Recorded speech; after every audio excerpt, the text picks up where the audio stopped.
Well, I'm Tenitra Batiste, but do the Falcons know who they are? And he may not be on the hot seat, but did that seat get a little warmer Sunday?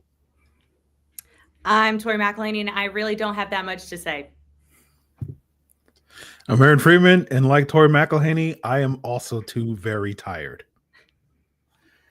I'm Jarvis Davis, and you know what? It's Therapy Monday, so let's get this thing started. Rise up, A-Town. It's the Falcons Squad. Everything Atlanta Falcons every week. Breaking down all the big hits and game-changing plays from the ATL. The way only the Locked On Podcast Network can.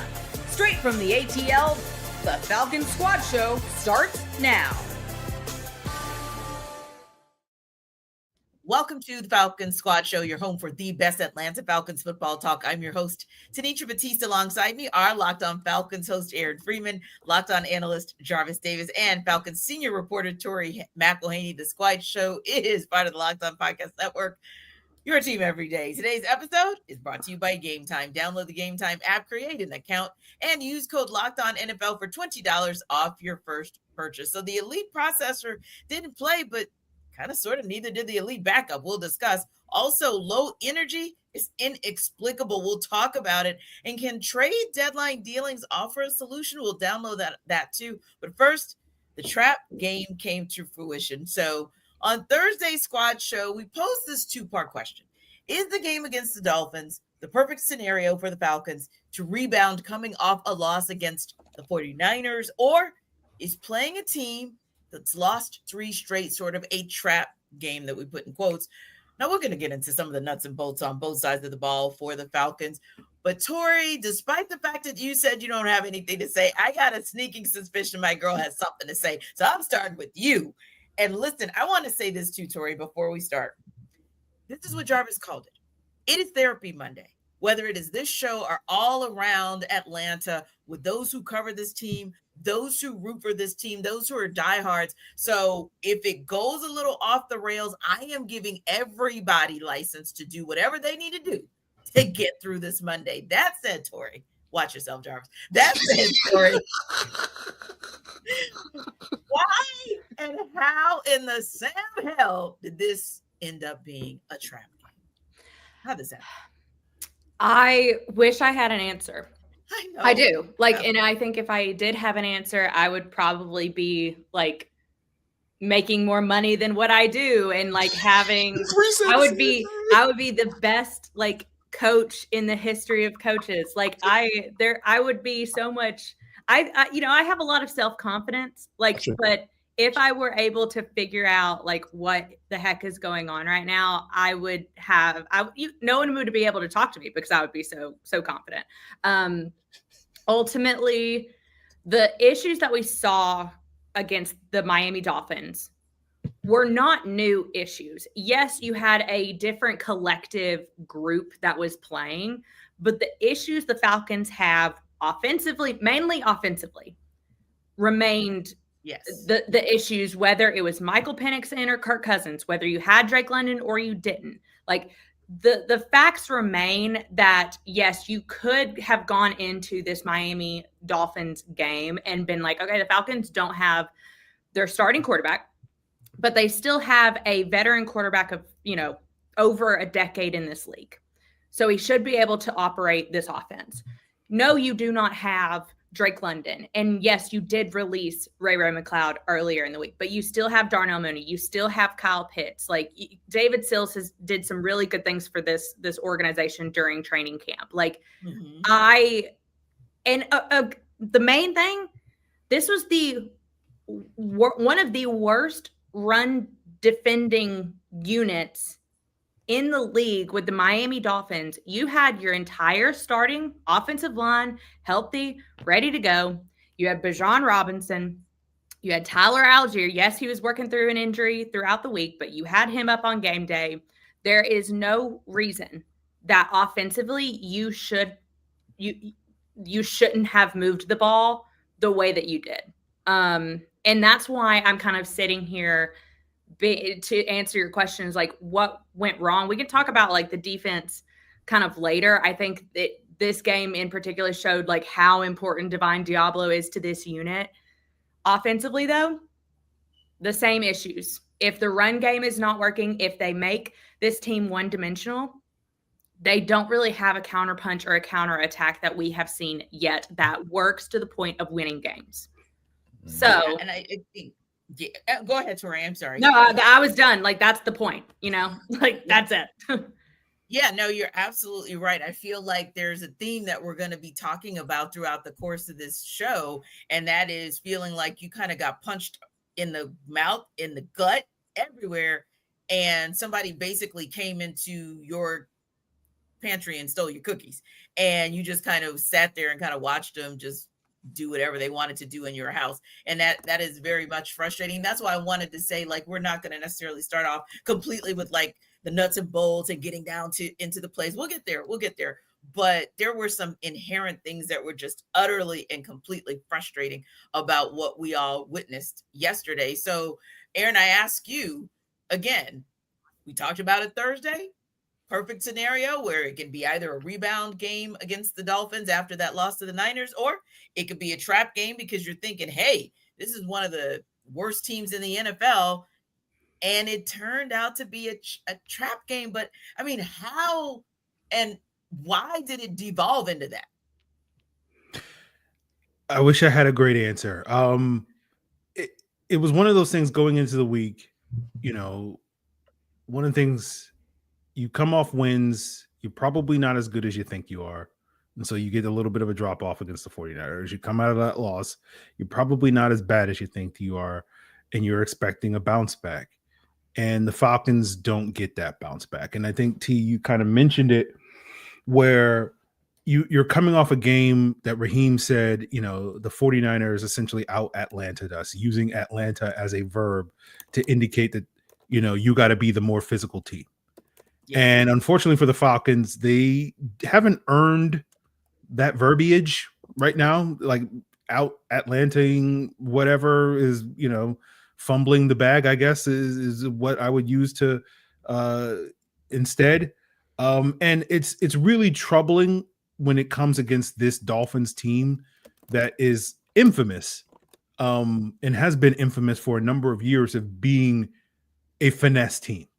Of a team that can't get physical, that when, the weather turns cold and they have to be a team that, has to rely on winning in the trenches, that they're not a team that can do that at a high level. And it's led to, some of their late season struggles over the last couple of years and recent struggles. And the fact that the Falcons got pushed around by this specific team is really what is troubling, especially coming out. Like, it's one thing when the 49ers do it, because that's been something that they've prided themselves on over the years, which is being a team that can win in the trenches. And that's something that the Falcons are hoping to change. And you saw early in the season, expectations were raised based off of how the Falcons had performed with the running game early in the year and with the defensive line and the pass rush. And as we've gotten further and further into the season, we've gotten further and further away from that. And the reason why you went into, or at least the reason why I went into this game feeling like, oh, this should be a bounce back game for the Falcons, was because of the expectation that, after getting punked physically, if we want to say that last week against the 49ers, that the Falcons typically under Raheem Morris tend to respond, where the offensive line gets their butt kicked. They come back the next week and they play better. This defensive line, prides itself on being one of the better defenses in the NFL. You got to go out there and control the line of scrimmage. And so for whatever reason, the Falcons didn't have it when it came to winning in the trenches. They didn't have it in terms of the quarterback play. They didn't have it at the skill positions. Bijan's been incredible this year, but by the Bijan Robinson standards, this was one of the worst games he's ever played. And you got to figure out what's going on with this team when your best players aren't locked in and playing at a high level, when your worst players are playing some of the worst football they've played. You just got to figure out something in that regards and sort of what is going on with this team from a preparation, a practice, game planning standpoint, something is clearly missing from this team because no one showed up this past Monday, and this is the second time we've had a game like that where we're like, did anybody show up at the stadium this Sunday? And the answer was no. And so the Falcons got to figure out something. I don't know. Maybe I don't know. Again, I don't have an answer to it. Yeah. And it's a tough question, Jarvis, to answer because one thing that Free mentioned as well is it's one thing to see the team play like their worst game, if you will, but I don't know. Sometimes it's even more painful when you see like the best player play his worst game. And because it speaks to consistency. I mean, even Bijan Robinson talked about that. He talked about the inconsistency that he's seen that they're dealing with even over his 3-year tenure with the team. And I think that is the most frustrating part. Like, we can't figure it out. The reason Tori is like sitting here scratching her head, Aaron's sitting here shaking his head, and I'm sitting here like, what the heck? Because nobody can put a pin on why we can't have the same conversation at least consistently. I'm not saying perfection, Jarvis, because that doesn't exist in the NFL even this season, but can we at least see some consistency? Because Jarvis, it became the trap game that we were a little nervous about on Thursday that it was going to become. And this is becoming a pattern for me. And I think that the comment that Raheem Morris talking about the Atlanta us, like the verbiage as Free put it, like that is so, how can I say this without being disrespectful? You have no self-awareness if you're talking about this team in that manner. Like if you're saying that Miami Dolphins copy what you all are doing or what you all have been consistently doing, you haven't been watching film, sir. I'm sorry. Like, because what they put on tape yesterday is the epitome of, because I know I go back to the question that you asked us right after the game on the Falcons Squad T. You asked us about whether or not it was the preparation game plan versus the players.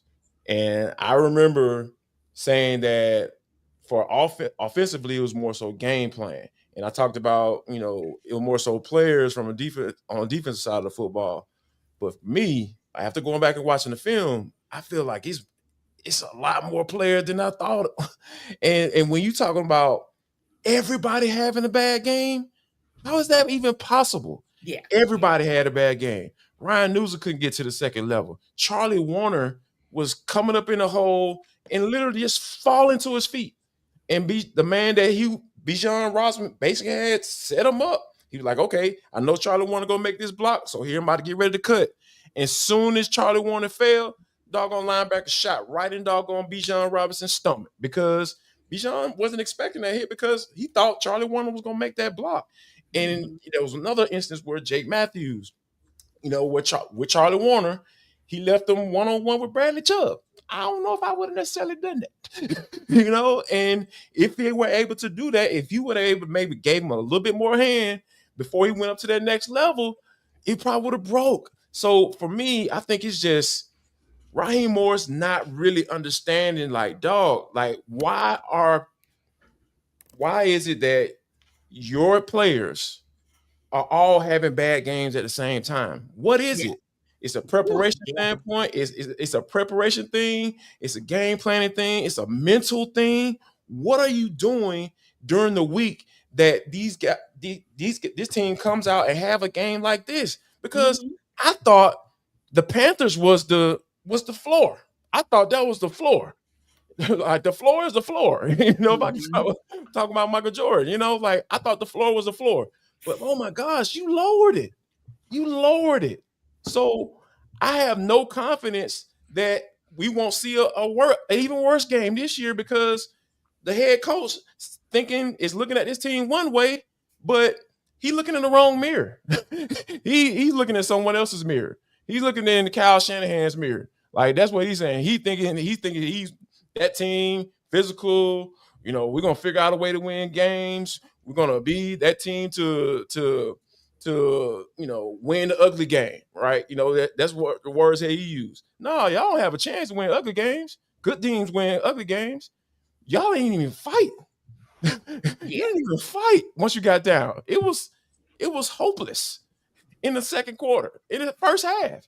I remember talking to a media member, like right before we went to half. They were like, "Yeah, man, they need to figure this thing out, man. If they're gonna come back," I was like, "They're not coming back. No, not based off what I saw." And guess what happened? That's exactly what happened.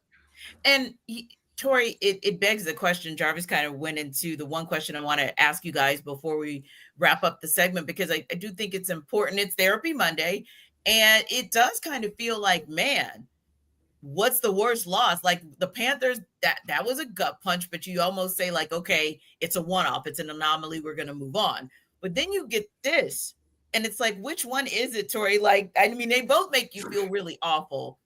But I feel like yesterday, I don't know, to me, that was just a bigger gut punch. Yeah, I agree. Because that was the exact question that Taryn Walk and I talked about on the post-game show for us, is like, what's the worst loss? Is it the loss to Carolina, or is it the loss to the Miami Dolphins? And we both kind of agreed that it's the loss to the Miami Dolphins, because Carolina, you're in week 3. You are coming off a very big emotional primetime win in Minnesota. It's a big deal. You kind of are riding that high. You maybe take the Carolina Panthers and where they were at that time for granted. Now, the Carolina Panthers have actually now gone on to win a few games, so they're not anything to shake a fist at. But the whole that game, there were those communication issues. They were discombobulated on offense. The defense didn't really show up when we were used to them doing so. Even though even in that loss, despite it being 30-0, the defense wasn't the issue in that game. It really was a lot of the issues. The reason why the score got out of hand was because of the offensive miscues. So there was that. And then we're told at that point that it's an anomaly. It's not going to happen again. Okay. And for Jarvis's point, it's like they went out and they beat the Washington Commanders. They went out and beat the Buffalo Bills. Yeah, they kind of laid an egg out in the West Coast against the San Francisco 49ers, but you knew kind of that was going to be a tough game to win, especially coming off of a short week.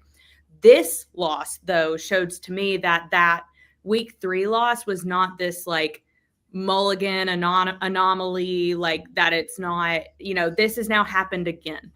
And again, to my point, the issues that we're seeing offensively have been happening since the second half of that Buffalo Bills game.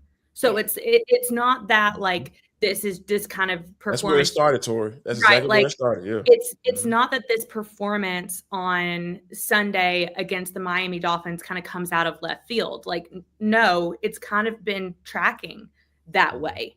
And for me, as I'm looking ahead, it's they have the Patriots on deck. Then you go to Germany to face arguably the best offense and team in professional football right now, with the Indianapolis Colts, who has a running back who cannot be stopped. No one has been able to figure out how to stop Jonathan Taylor. And the Falcons, one of their main weaknesses is run defense. So to me, there's a chance that this thing doesn't get better in 2 weeks' time, that you're sitting at the precipice of this thing kind of being if they do not get it together against the New England Patriots next week offensively, I don't know how much hope and faith and reassurance the fan base can get from that. Yeah, and then the elite processor didn't play, but neither did the elite backup really play. That can be disconcerting as well. We'll take that under further review. This episode of our Falcons Squad Show is brought to you by Prize Picks. You and I make decisions every day, but on Prize Picks, being right can get you paid. Don't miss any of the excitement of this sports season. Whether you're following the NFL, NBA, or both, there's no better time to jump in on the action. If you haven't tried it yet, Prize Picks is the simplest way to play. Just pick more or less on at least 2 player stats, and if you get them right, you win. It takes less than 60 seconds to make your lineup, and you can play anywhere Prize Picks operates, including California, Texas, and Georgia. And you can use Prize Picks during football Sundays, football Mondays, NBA tip-offs. It keeps every game exciting. And the new stacks feature is a game changer. You can now pick more on, say, Stephen Curry's threes, Jonathan Taylor's touchdowns, and the like, all in that same lineup. Plus, if one of your players leaves early with the injury reboot saves lineup from a loss. So download the PrizePicks app today and use code LOCKEDONNFL to get $50 in lineups after you play your first $5 lineup. That's code LOCKEDONNFL for $50 in lineups after your first lineup. PrizePicks, it's good to be right. This episode of our Falcons Squad Show is also brought to you by Rougiette. Let's be real, making excuses doesn't solve anything. We've all heard them before. It's just stress. I'm tired. Or it happens to everyone sometimes. But when it comes to performance, sometimes your body just needs a little extra support. And that's where Rougiette comes in. Rougiette.com offers fast-acting, doctor-prescribed treatments for ED designed to help you stop making excuses, start making moves. Rougiette makes it easy to get started. You just connect with a board-certified doctor 100% online. No awkward waiting rooms, no in-person appointments. So visit rugiet.com/lockedonnfl to get 15% off your first order. That's rugiet.com/lockedonnfl. And don't forget to use our code LOCKEDONNFL so they know we sent you. Rougiette, stop making excuses, start making moves.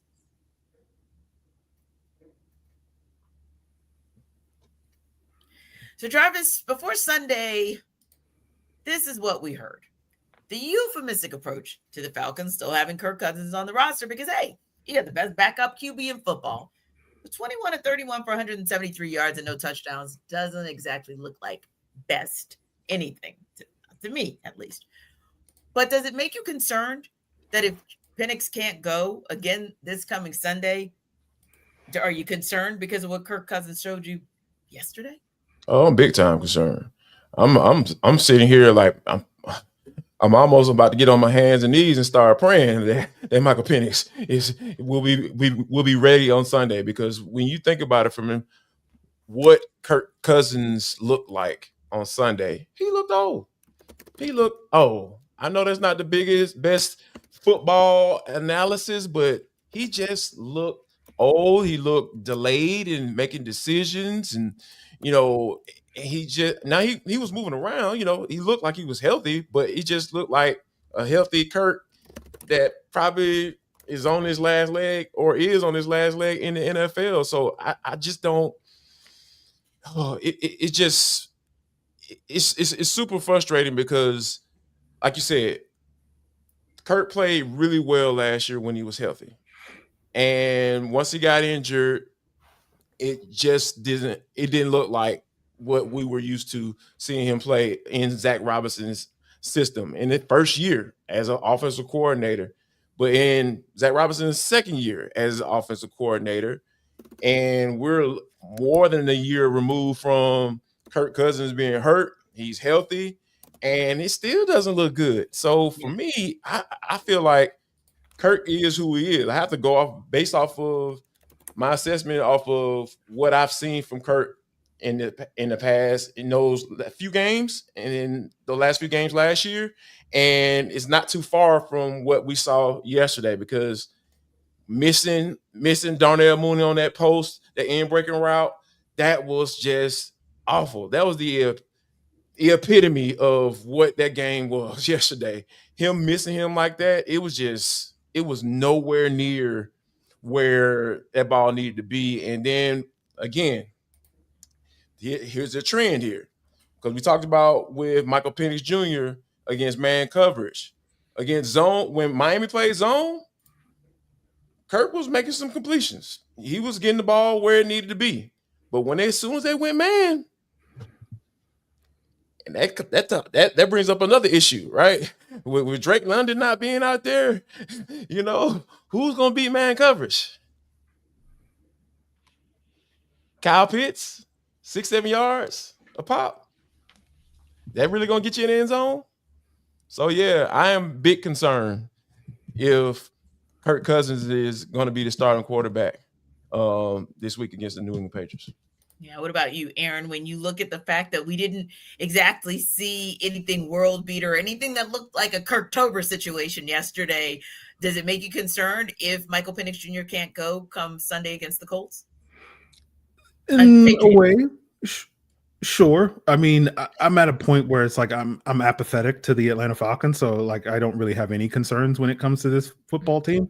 At this point in time, I think the challenge for the Falcons is going to be, it doesn't really matter who's going to be the quarterback, as Jarvis kind of mentioned it. Like if your receivers aren't winning in their one-on-one situations, it doesn't matter who the quarterback is.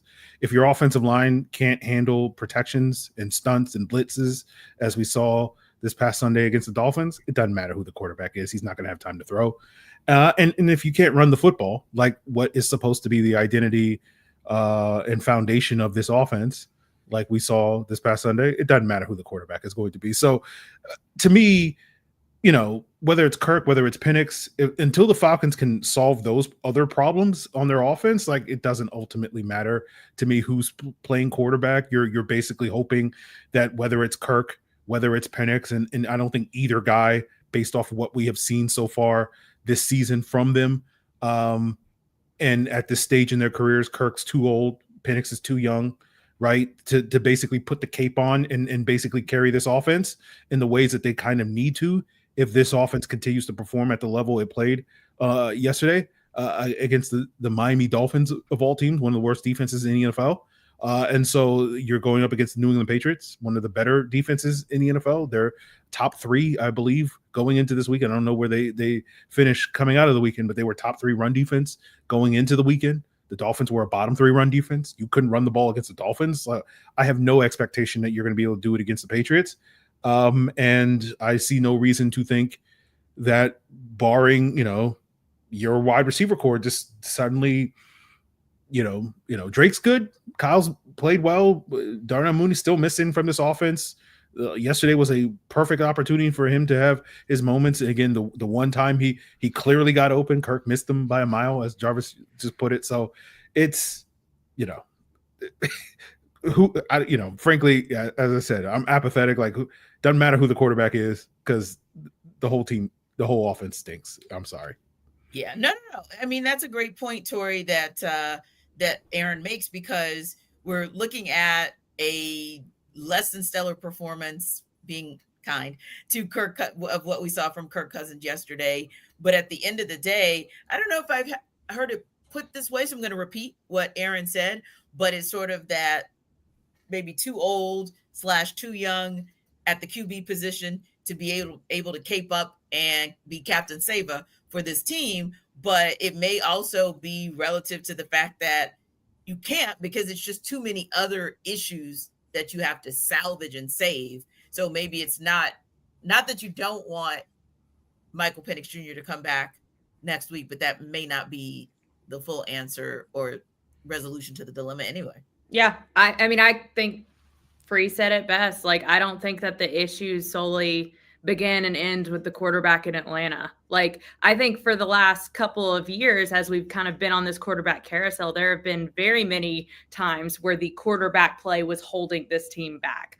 Yeah. I don't necessarily feel that way about Michael Penix. I don't even necessarily feel, even though Kirk Cousins, like, that performance yesterday was just kind of a dud, for lack of a better word, but like, I don't necessarily, again, blame him holistically for everything that's going on with this Falcons organization from an offensive unit standpoint. Like, I think the broader issues that I'm seeing, and I think it even goes back to what I said at the very beginning, is like, if this team cannot run the ball, if the run is taken away, there is no counter.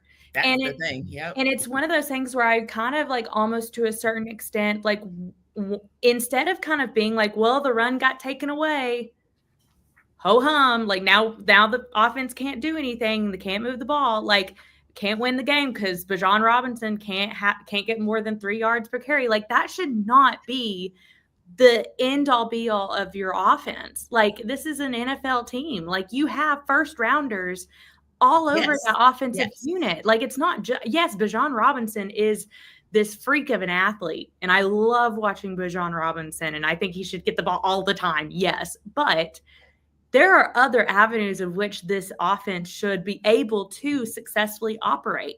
And right now, that's not the case, at least not consistently. And so we've now seen 2 games in a row where the San Francisco 49ers and the Miami Dolphins said, you know what we're going to do? We're going to take away Bijan Robinson. We're going to take away the run. We're going to make the Falcons throw the ball downfield to beat us. And so far, you saw the Tampa Bay Buccaneers back in week 1 have that same approach. You saw even in week 2, Minnesota have their safeties playing super far back to be like, you know what? We're daring you to throw the ball 10 to 5 yards downfield. Yes. And you can't, there's no counter punch when the run game is taken away. And I think that is a serious point of frustration for this offense. Yeah, I agree. And Tori, just to kind of add to what you're saying, and I'm going to caveat in saying, I know they're the world champions, but they're the world champions because they can figure that out. The Philadelphia Eagles are not seeing anything close this year to what they saw in Saquon Barkley last year. But everybody else is figuring out how to step it up just a little bit more. A.J. Brown, that hasn't been clicking for them in terms of him and his connection with Jalen Hurts other than maybe one game this season. They're 6-2. So somehow, some way you got to figure it out. They are injured as well. There are other teams in the league, but that just kind of came to mind because, of course, we kind of talk about Saquon Barkley, Christian McCaffrey, Bijan Robinson, Jonathan Taylor in the same sentence. But of those, McCaffrey injured. The 49ers are just figuring out how to gut it out. The Eagles can't get it right with Saquon. Don't know why, but they're gutting it out. So you have to find a way in this league when one thing is not working, when a team tries to make you one-dimensional, you can't allow that to actually happen. Now, low energy yesterday was probably one of the more head-scratching, inexplicable things that we saw. We'll unpack that in Next Up.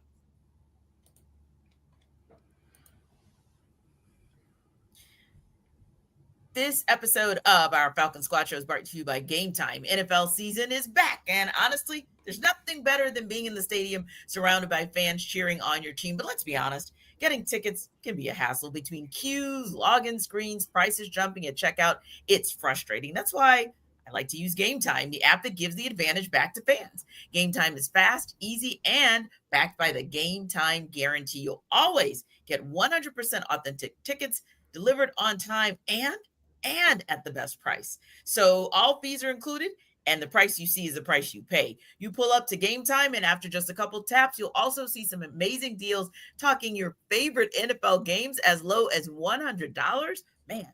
So download the Game Time app, create an account, and use code LOCKEDONNFL for $20 off your first purchase. Now, terms do apply, but again, that's promo code LOCKEDONNFL for $20 off. Swipe, tap, ticket, go. Download Game Time today.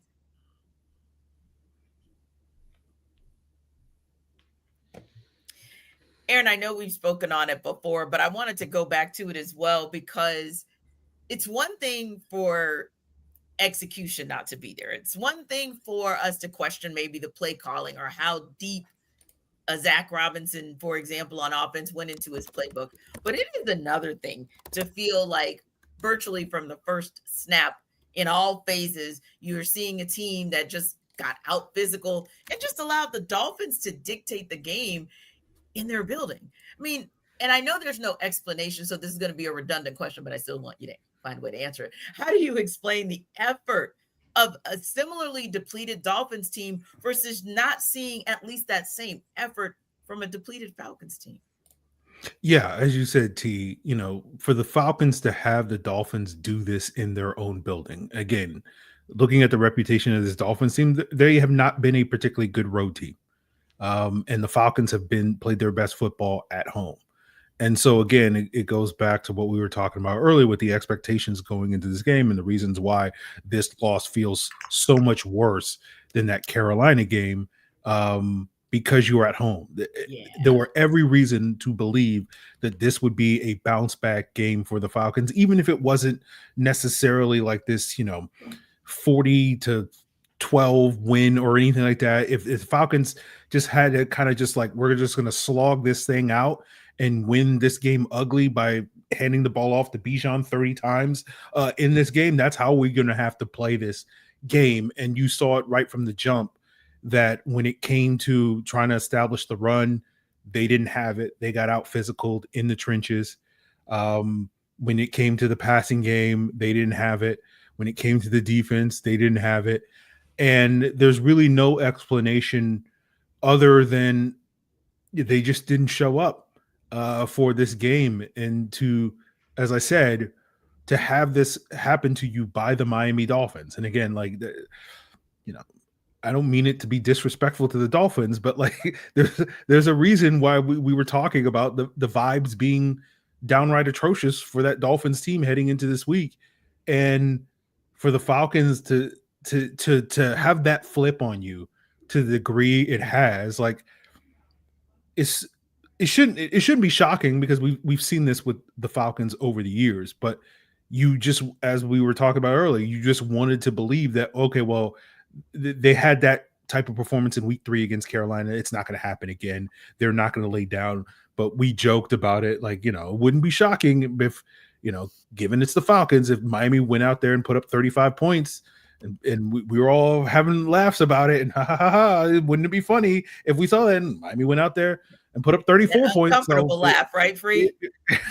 Right. So, it's just, it's just inexplicable for this team to have laid down so thoroughly and just let the Miami Dolphins of all teams just kind of run roughshod all over them.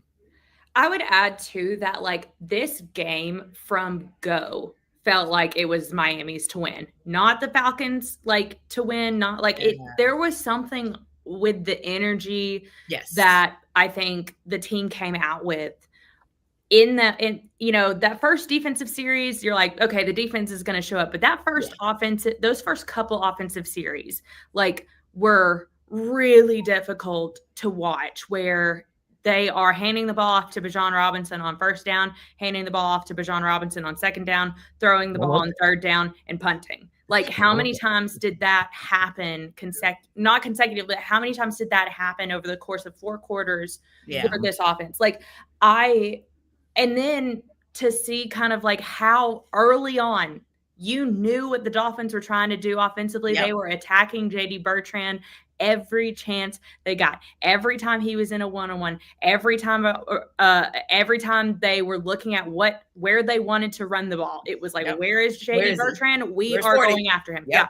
And that was a very obvious game plan. And so there was, again, basically everything that NFL football is this game of chess. And it's also kind of like punch, counter punch until you get to the end, until there's all zeros and the last person that counter punched won the game. Like, that's what the league is. So if you never have a counter punch, if you never have an answer to JD Bertrand getting picked on, if you never have an answer for the run game not manifesting and being completely taken away, then you're going to get what happened on Sunday against a team that, yes, you should have beaten. Like, in every way, you should have beaten this team based on what we have seen from you and what we have seen from the Miami Dolphins. Yeah. Tori, why did you bring him up? I was trying to go through this show without bringing that man up. I won't say his name. I'm not going to say his name. I ain't going to call him what I called him on the postgame show, because, I've gotten, this is Therapy Monday, so I'm trying to work to be better. You know what I'm saying? As an analyst, talking about this team, because I feel like, I may have owed him an apology at some point. I don't know if I'm gonna actually say it, but I just, oh gosh. But to your point, Tori, I think that you make a really great point. The vibes were off for that game before it even started. Yeah. I was talking to a member of the Miami Dolphins media, and he was like, yeah, man. Oh boy, they're gonna lose this one. Ooh, it's a dumpster fire. I was like, bro, you don't know who they playing today. Like, there is a sense with this team, they can match energy. They can match you. They can match energy. If you're up and all good, they can. Oh man, getting up for the game. Oh yeah, on the road, prime time. Yeah, they can get up for that joint. Oh man, if you are struggling, trying to figure out a way, there's desperation going on, they can match that too. They can match you to the point where you can execute to the point where you can get that win. And that's what we saw yesterday. I am dumbfounded by AJ Terrell's comments post game. He said, yeah, man, our energy was just off. Huh? In week 8 Oh, at home. oh. Yeah. There's one thing to go into a fight, you know, when you're outmatched, Sure. you know, and you get whooped, you get your butt whooped. That happens. You're gonna lose a fight. But when you go into the match, I don't know what we're gonna do. You know, all right, we gotta play. Yeah, we're good. We're good. And then you get your butt whooped. You lost before the game even started. Like, you talking about energy? That's what we're talking about. Energy and focused. This football. Like, you know how hard it is to explain something watching that game live? It's not supposed to be like that. It really isn't. You know, and I think that when you have players acknowledging those things, that means there's a bigger issue that we can't put our fingers on. And Raheem Morris, based off of what Free said, using that verbiage is even worse. It's an epic fail if you're saying that about your team, because your players are telling you what time it is. Those guys weren't mentally ready to go out there. If you're talking about energy, all right. Right. But maybe, Jarvis, maybe when we look at energy and when we look at the mental, it might be something where they've got to get themselves together as players. So is it time, Jarvis, for that players? And I'm asking you because, you know, maybe in your playing days, you had those moments where, okay, it's time for us to huddle up as players and figure out how to right the ship. Is it time for that players meeting, that players only come to Jesus type of meeting? I don't think it's a players only. I don't think a players only meeting would help this team at this point. I think it's a matter of somebody got to be willing to say something in moments, because what happens with this team when stuff starts hitting the fan and not going their way, all you see is everybody kind of like, everybody get looking like space ghosts. Somebody got to be willing to say something.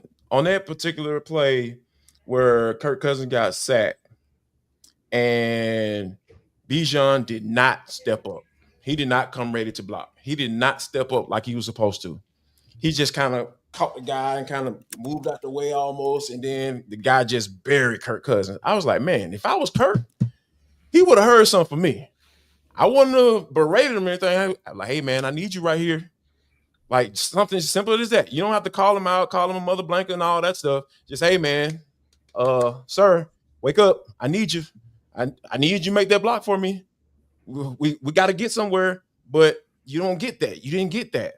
And a lot of times when it comes to ball, if you have no accountability as you're within the game, yeah, there's a pregame process, there's a game planning process, all those things that happen leading up to the game. But one thing that I know in the teams that I played on, I can always count on certain guys saying certain things when stuff wasn't going how it was supposed to. Yeah. Especially if it's a team that we're supposed to beat. Sure. If we get our butts kicked by the doggone Kansas City Chiefs, all right, yeah, man, we gave it all we had, blah, blah, blah, whatever. All right, let's pick things back up next week.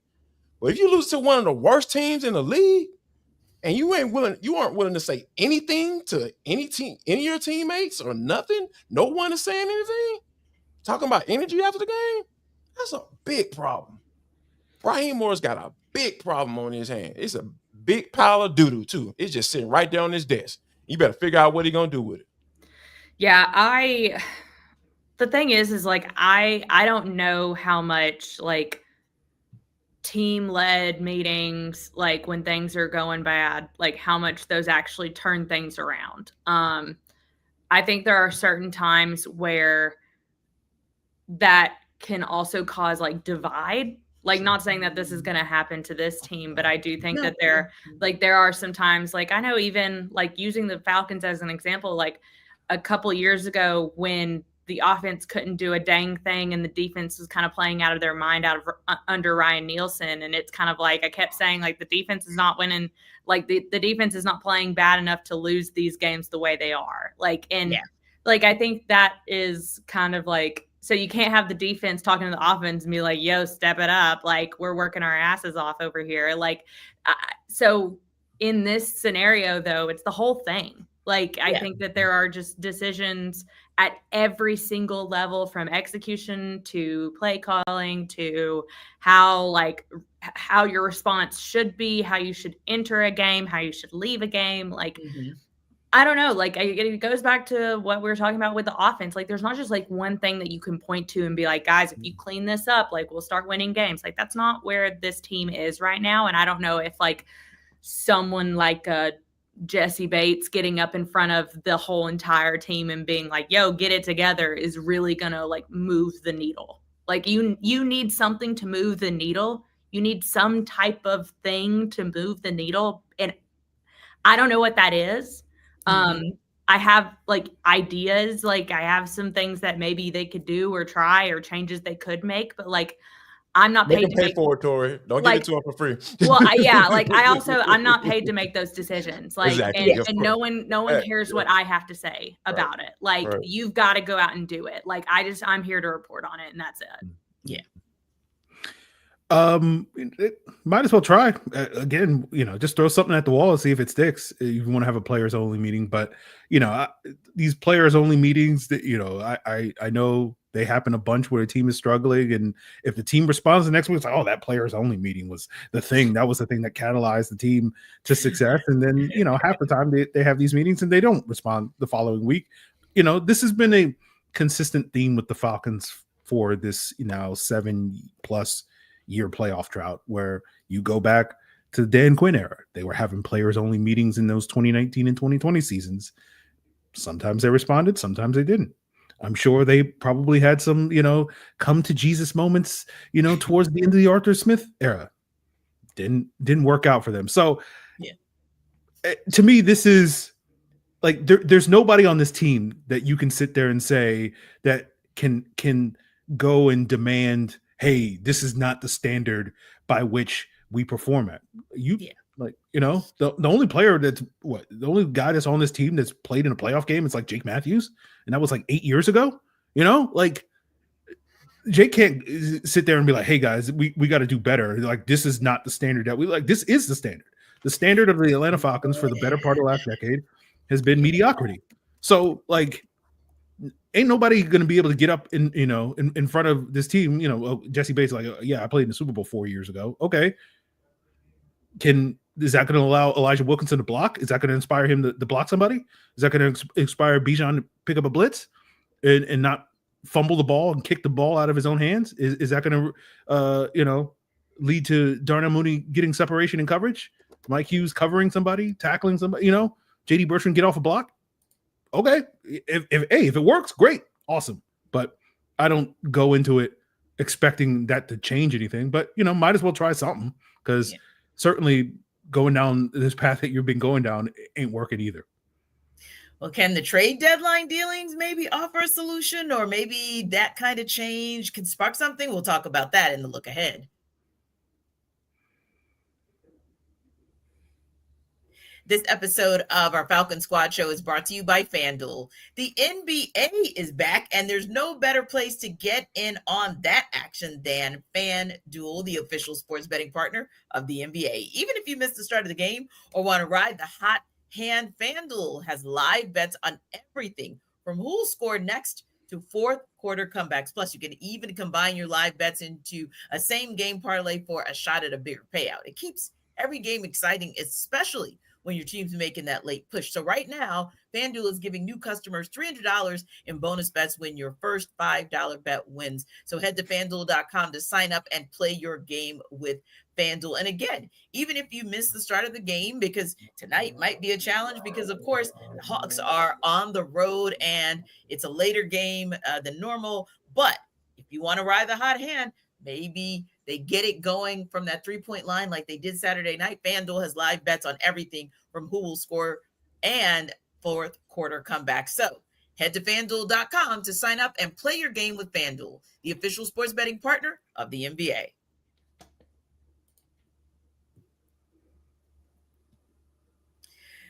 So, Tori, we got the trade deadline coming up, right? And I mean, I know we don't want to say the Falcons are cooked because we want hope to spring eternal, and there are 10 games left in the season, right? So that means there is a possibility that a few things get shifted in some way, shape, or form that might help out. But do you feel like there's anything that can be done between now and next Tuesday that might somehow help the Falcons right the ship, especially when we think about all the injuries that they're dealing with?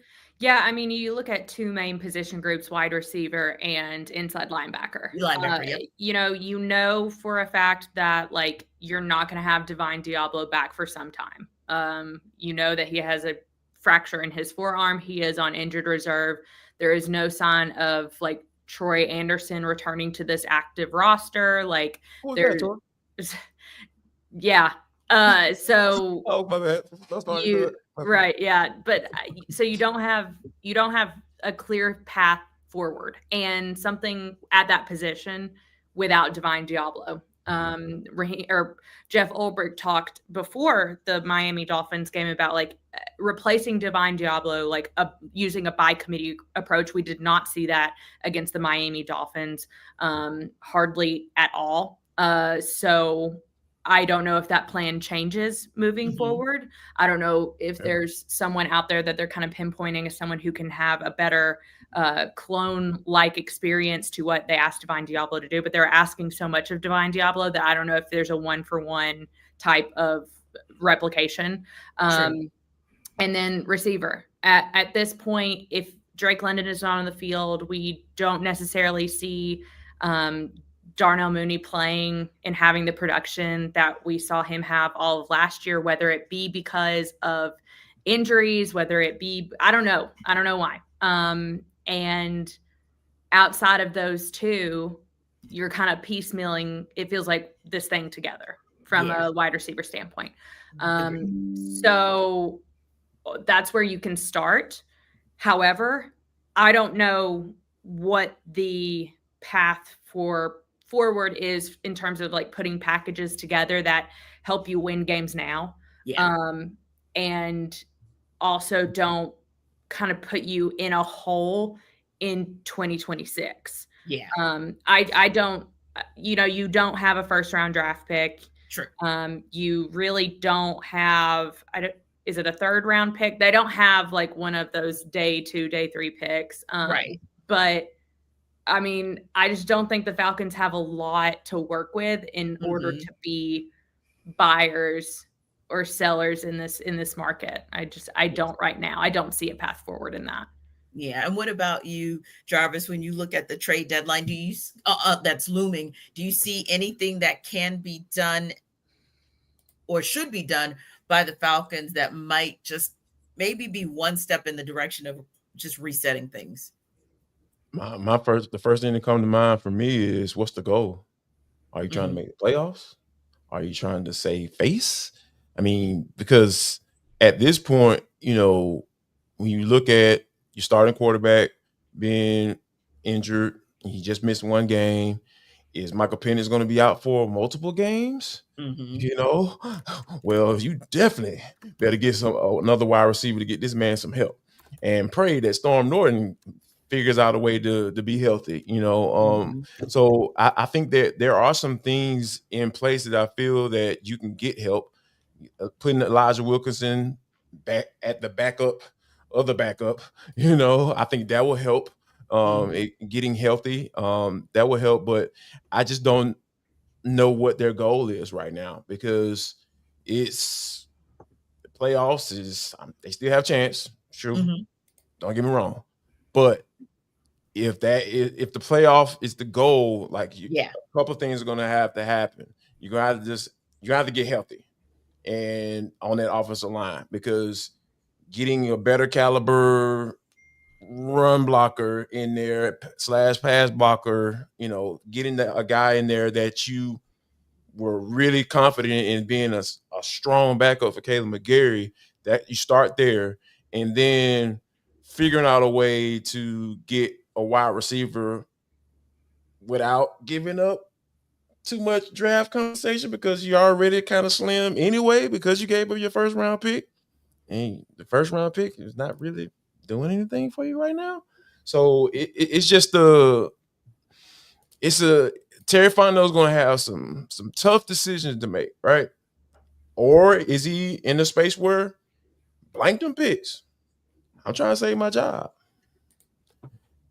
That's going to be, it's all about the mindset. What's the mindset going into the trade deadline? And I feel like that is, the Falcons are going to have to determine whether or not they can be helped at trade down based off what their mindset is going into it. Yeah.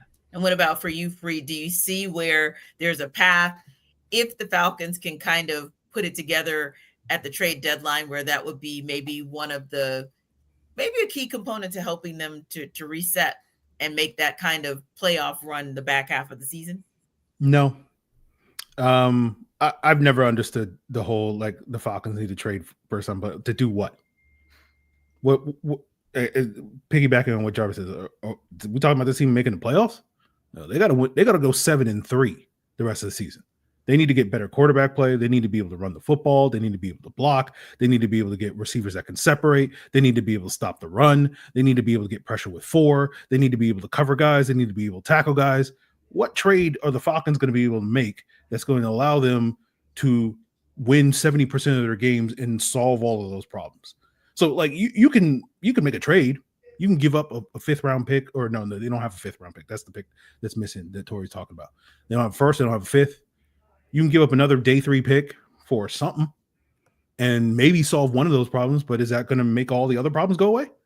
That's really the issue that I think the Falcons have to deal with, is like, you got to fix all of those other issues before worrying about trade. And if I'm Arthur Blank, and again, maybe Arthur Blank thinks differently about this, but I'm looking at Terry Fontenot and I'm like, you ain't going to be back here next year, my guy, if this season keeps going the way it's going. So I will not allow you. I already gave you the pass to trade it, that future first round pick. You ain't getting the chance to trade another pick for the next GM. You're not going to put that guy in a hole to rebuild this roster so that you can do what? Add one more win to get to 8-9 again? Like, nah, man, no. So if Arthur Blank is walking through the halls, checking up, seeing what's going on, and he's seeing Terry on the phone, like, hang up that phone, Terry.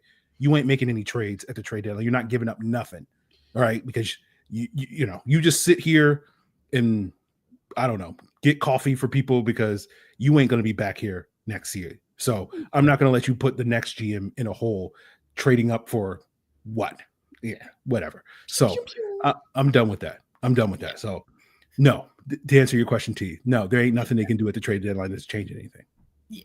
And Tori, I'm going to leave you out of this one, but I got to ask this question to the guys because, of course, Tori is the senior Falcons reporter, so we want to be respectful of some things that she can or should not weigh in on. But Jarvis and Aaron can. So Jarvis and Aaron, we've talked a lot about the things that are buzzing around this city right now. We talked about that, a lot of it from the player aspect. But people are starting to ask the question about the coaching and whether or not last year, one of the downsides, and I'll give you guys 90 seconds to respond, but one of the downsides was that what if Jimmy Lake would have been relieved of his duties sooner? What if Kirk Cousins would have been replaced by Michael Penix Jr. sooner, because you had opportunities at the end of the season to still be able to get into the playoffs? Maybe if some of those things had happened sooner. Are we at the point in place, Jarvis and Free, where we are talking about from the coaching perspective? Because again, spent a lot of time today on the players, where some things may need to be reconsidered. Obviously, there's already been one reset this season with Ike Hilliard, with the team parting ways with him. But is it time to start looking to that sidelines for some reset? I don't necessarily know that. Okay, I'm gonna go ahead and say it. Firing Zach Robinson, is that going to change things? Who gonna call plays? TJ Yates? He gonna save the season? No. I'll answer that for it. No. So my whole thing is, it's about figuring this junk out. Like, I almost cussed just then. So because I had a flashback to some dark times. But I think that when you look at where this offense is, the small amount of success that you've had, with your game plan going into games and running the football, when they're able to run the football, this offense looks good.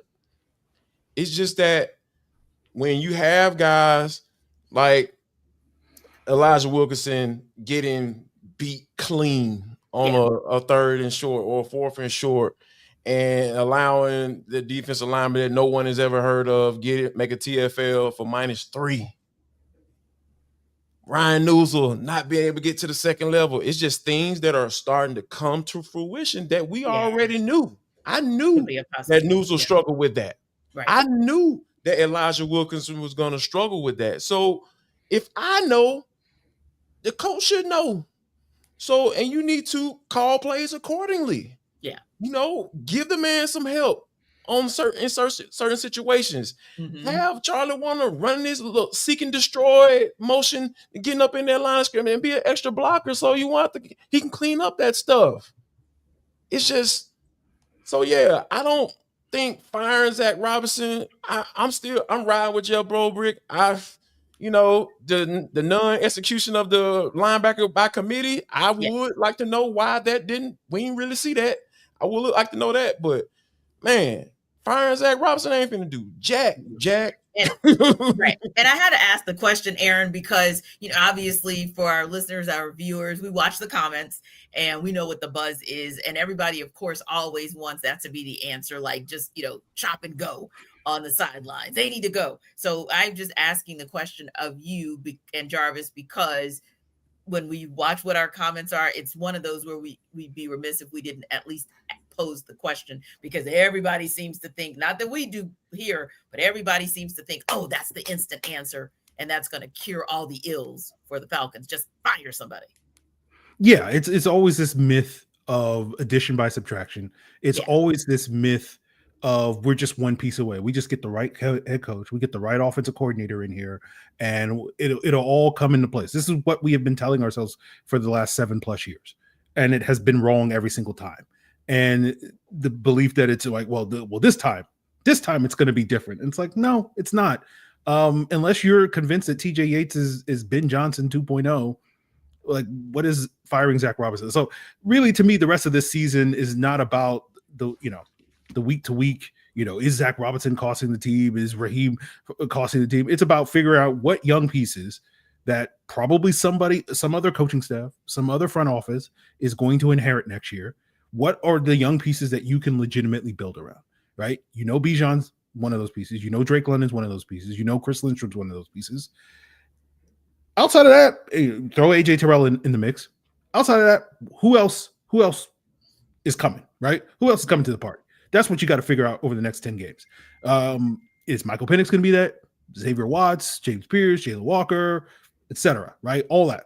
That's really what's at stake. And, talking about firing the coaches doesn't solve those problems, doesn't, determine whether or not those guys are going to emerge. Because that's really, to me, where we're at with this season, where it's just like, this is kind of a wash. Knowing the Falcons, they'll go on a run at some point later in the season and convince us, oh, maybe the Falcons are going to come back, and then they'll, of course, inevitably let us down by losing a Week 18 game to the New Orleans Saints, who are probably like 3-12 at that point in the season or whatever it is.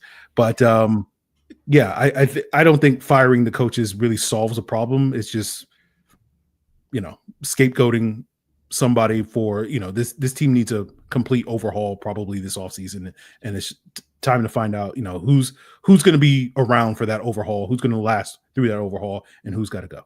Just do something to make me feel good. Yeah. Good. So thanks to our everydayers for making the Falcons Squad Show your first listen of the day. We tried to make you feel good with Therapy Monday. Hope it helped. But be sure to stop by Locked On Falcons with your host, Aaron Freeman, as your second listen. You can catch Jarvis as a frequent contributor for Locked On Falcons, and check out some of Tori's great work at AtlantaFalcons.com. See you next time.